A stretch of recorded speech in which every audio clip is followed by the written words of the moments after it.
Supreme কোর্টে আজ শুনানি এবং সেই শুনানির দিকে গোটা দেশের নজর। এই মুহূর্তে আমরা সেই দিকে একবার নজর দিই। যদি দেখো সুপ্রিম কোর্টের আজকের শুনানি কখন শুরু হচ্ছে এবং একই সঙ্গে ঠিক আরও কি তথ্যগুলো সামনে আসছে আপনাদের সামনে আমরা তুলে ধরছি সুপ্রিম কোর্টের শুনানির দিকেই, কারণ নজর রয়েছে আজ গোটা দেশ বলাটাও হয়তো ভুল হবে। দেখো প্রত্যেকটা দেশের মানুষের, গোটা দেশের আন্তর্জাতিক একটা ইস্যু হয়ে দাঁড়িয়েছে এই মুহূর্তে এই অভয়ার হত্যাকাণ্ড। রিয়াঙ্কা আমাদের প্রতিনিধি সরাসরি এই মুহূর্তে দিল্লি থেকে আমাদের সঙ্গে রয়েছেন। রিয়াঙ্কা, আপডেট কি?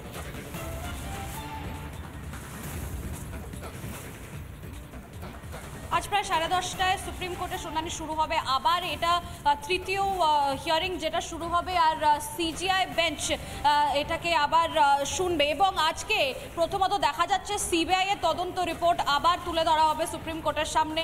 এবং দিনে দুবার ব্যবহার করো স্টপেজ ক্রিম আর নিজেকে রাখো এভারগ্রিন কেয়াশেক আরোমা থেরাপি স্টপেজ ক্রিম, আর খুঁজে পাও নতুন আমিকে।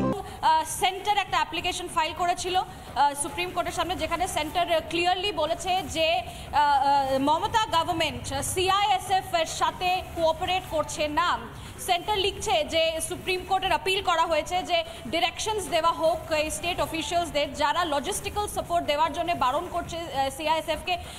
আমরা এটা জানি যে সিআইএসএফ এই মুহূর্তে আরজিকর হাসপাতালে সিকিউরিটি প্রোভাইড করছে এবং এটা রেসপন্সিবিলিটি হয় স্টেট গভর্নমেন্টের যে তাদের লজিস্টিক্যাল সাপোর্ট দেওয়া উচিত। সেই নিয়ে হোম মিনিস্ট্রি একটা অ্যাপ্লিকেশন ফাইল করেছে সুপ্রিম কোর্টে, আর সেই নিয়েই শুনানি হবে এবং দেখা যাবে কেরম অবজারভেশনস নেওয়া হচ্ছে আজকে সুপ্রিম কোর্টে। কারণ আগেও আমরা দেখেছি সুপ্রিম কোর্ট খুব তার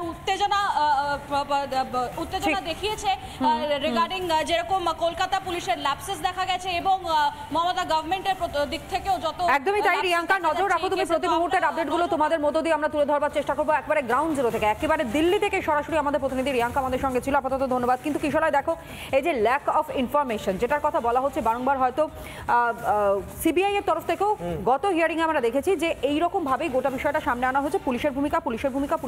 কিন্তু আজ যখন এই হিয়ারিং হবে বা আজকে যখন স্ট্যাটাস রিপোর্ট সিবিআই তরফ থেকে জমা দেওয়া হবে, ঠিক সেই মুহূর্তে আরো কোনো বড় রাঘব বোয়ালের নাম সামনে আসে কিনা সেটাও কিন্তু আমার প্রশ্ন হচ্ছে তনয়া, যেটা রিয়াঙ্কাও বলছিল সুপ্রিম কোর্টের সামনে থেকে, যে কোথাও যেন এভিডেন্স ট্যাম্পারিং ইত্যাদি, এভিডেন্স ট্যাম্পারিং করাও তো একটা ক্রাইম।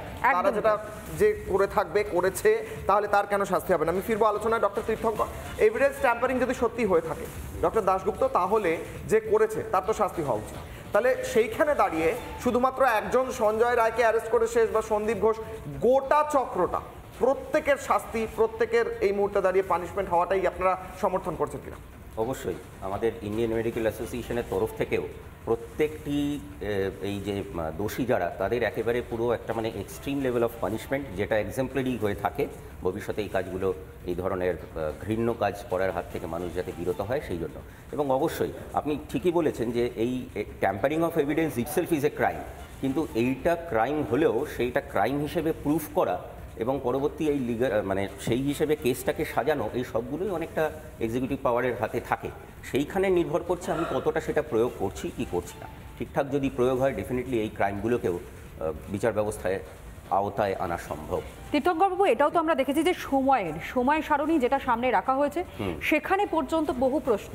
ময়না তদন্ত রিপোর্ট আসা, তার আগে অস্বাভাবিক মৃত্যুর ঘটনা বলা, হাসপাতাল থেকে 3বার অভয়ের বাড়িতে ফোন করা, 3 রকম ভার্সন দিয়ে ফোন করা, এবং পরবর্তী সময় পুলিশের ভূমিকাতেও কিন্তু কার্যত প্রশ্ন উঠেছে যে প্রথমে তাদেরকে কম্পেনসেশন দেওয়ার কথা বলা হয়েছে যখন অভয়ের দেহ তার বাড়িতে শুয়ে রয়েছে, ঠিক সেই মুহূর্তে তার বাবা পুলিশ পাঠানো হয়েছে তার বাড়িতে। হ্যাঁ, ওয়াই? কোনো দরকার নেই। একজন নিজের মেয়েকে হারিয়েছেন, তার গোটা বাড়ি ঘিরে ফেলা হলো 300 পুলিশ দিয়ে।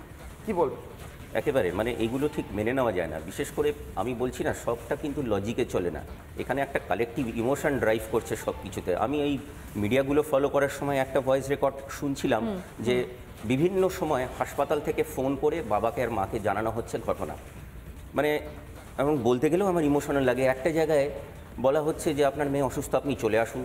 কিছুক্ষণ পরে আবার ফোন করে বলা হচ্ছে যে আপনার মেয়ে কিন্তু গুরুতরভাবে অসুস্থ, আপনি চলে আসুন। কিন্তু তারা যখন পৌঁছচ্ছেন তখনও পর্যন্ত তাদেরকে দেখতে দেওয়া হচ্ছে না, তার জন্য অপেক্ষা করতে হচ্ছে। এইগুলো সত্যি মেনে নেওয়া যায় না। এগুলো জানি না এগুলোর অ্যাকাউন্টেবিলিটি কীভাবে প্রুভ হবে। প্রত্যেকটা স্টেপে ডেফিনেটলি নানা রকম সমস্যা আছে এবং সেই সমস্যাগুলো উদ্ঘাটন করাটাই লক্ষ্য। Joint platform of doctors as well as তার সাথে আইএমএ আমরা সবাই কালেকটিভলি এইটার এগেনস্টে প্রোটেস্ট করছি। একেবারে ভবিষ্যতেই বলে দেবে কোন দিকে যাবে। সুকান্তবাবু, এখান থেকে একটা প্রশ্ন, দেখুন প্রত্যেকটা দিন প্রত্যেকটা নতুন নতুন তথ্য সামনে আসছে।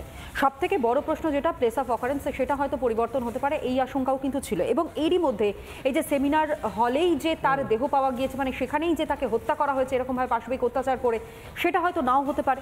হয়তো অন্য কোনো জায়গায় যে তথ্য কিছুক্ষণ আগেও আমরা এটা নিয়ে আলোচনা করছিলাম, পুরো ভেঙে ফেলা হলো আশপাশের রুমগুলো, সেটা তো ভাঙাই হলো।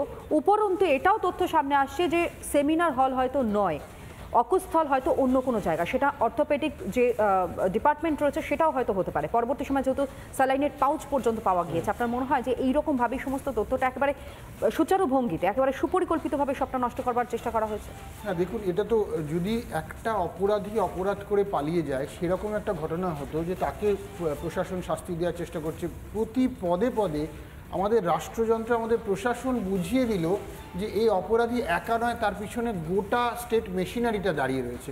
প্রথমে একটা মানুষকে আমরা জানি যে খারাপ নিউজ কী করে ব্রেক করতে হয়, গুরুতর অসুস্থ বলা, কিন্তু কী করে আত্মহত্যার কথা বাবা মাকে বলা হলো, আত্মহত্যা বলে কি ডিফেন্ড করার চেষ্টা করা হলো, তারপরে তাদের এতক্ষণ পরে ডাকা হলো সেখানে ক্রাইম স্পটে, সকলে ঢুকে গেল। মানে এইটাই এটা আমাদের ব্যর্থতা যে আরজিকর যে সম্পূর্ণ একটা স্বাধীন দ্বীপের মতো হয়ে গেছে, সন্দীপ ঘোষ এবং তার ওপরে যারা বসে আছে তারা চালায়, পুলিশ প্রশাসন স্বাস্থ্য ভবন চালায় না, এটা তো আমরা কয়েক বছর ধরে বলতে পারছিলাম। কিন্তু সত্যি কিন্তু আজকে দেখলাম কান টানতে গিয়ে মাথা আসছে। প্রতিবাদের ভাষাটা আমরা সেই অবধি পৌঁছতে পারিনি বলে আজকে অভয়ার মৃত্যুর পরে মানুষ জানতে পারছেন যে আরজিকর ছিল না, আরজিকর একটা মানে নরকে পরিণত হয়েছিল। প্রশাসনের কোনো কিন্তু প্রশ্নটা শুধু কি আরজিকর ঘুঘুর বাসা, গতকাল অভয়ের মা বলেছেন, আমি এখান থেকেই ফিরছি ডক্টর, অভয়ের মা গতকাল ক্যামেরায় দাঁড়িয়ে যে কথা বলেছেন তা হয়তো আজকে পুরো স্বাস্থ্য দপ্তরের পর্দা ফাঁস করছে।